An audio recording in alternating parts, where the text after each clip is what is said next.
நீங்க நினைச்சா அதை ஆக்ஷன் எடுக்கலாம். அதை விட்டுட்டு எதுக்கு இந்த மாதிரி ஆக்டிங் வந்து போட்டுட்டு இருக்கீங்க?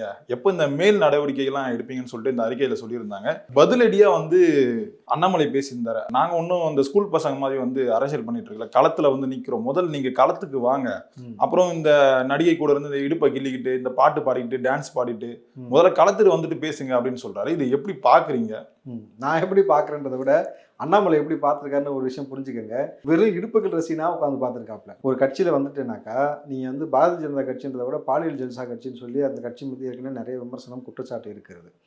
தேடி தேடி வந்து இடுப்புகள் ரசினா பார்த்துருக்கீங்கன்னா அந்த 11 மணி டாக்டர் நிகழ்ச்சி நடத்துவாங்க தெரியுமா? அதெல்லாம் வந்து இல்லை சொல்கிறோம் தம்பி, அந்த மாதிரி நிகழ்ச்சியெலாம் அதிகமாக ஒரு வேளை பார்ப்பாரோ, அதை பற்றிலாம் பேசுவாரோ, இல்லாட்டி இன்னும் விட்டிங்கன்னா அடுத்து வந்து நம்ம அண்ணாமலை அடுத்த ப்ரெஸ் மீட்டில் தூத்துக்குடி கொத்தனாரை பற்றி பாடினாலும் நம்ம ஆச்சரியப்படுறது இல்லை. ஏன்னா அட்டென்ஷன் சீக்வன்ஸுக்காக பேசக்கூடிய ஆள் தம்பி. எது ட்ரெண்டிங்கில் இருக்கோ அதை பேசணும், அதை செய்யணும் போல. நாளைக்கு வந்து இப்போ இந்த பாட்டு வந்ததுக்கப்புறம் தூத்துக்குடியிலேருந்து கொத்தனாரே வேலைக்கு எடுக்கிறது இல்லையா தெரியுமா உங்களுக்கு? சரி, நீங்கள் சொல்கிறதெல்லாம் பார்த்தா அப்புறம் நம்ம பசங்க ஏதாவது பாட்டு ஏதாவது போட்டு விட்டு போகிறாங்க, பாஜக கொத்தனாருன்னு சொல்லிட்டு அண்ணாமலைக்கு.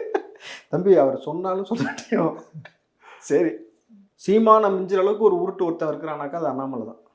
நீங்கள் அப்படி தான் புரிஞ்சுக்கணும். ஏன்னா சீமானாவது AK-47 PK-47 போயிட்டு இருந்தாப்புல. நம்மால் 20,000 புத்தகம் படித்திருக்கிறேன். அவன் நம்பர் 1 டுபாக்கூர், நீ நம்பர் 2 டுபாக்கூர். ஓ நான் நம்பர் 1 அப்படின்னா அப்படி கேட்பான் பாருங்க. அந்த மாதிரி சீமான் இப்போ நம்பர் 2க்கு பின் தள்ளி அந்த வரிசையில் வந்து அண்ணாமலை அவர்கள் நம்பர் 1க்கு வந்திருக்காரு.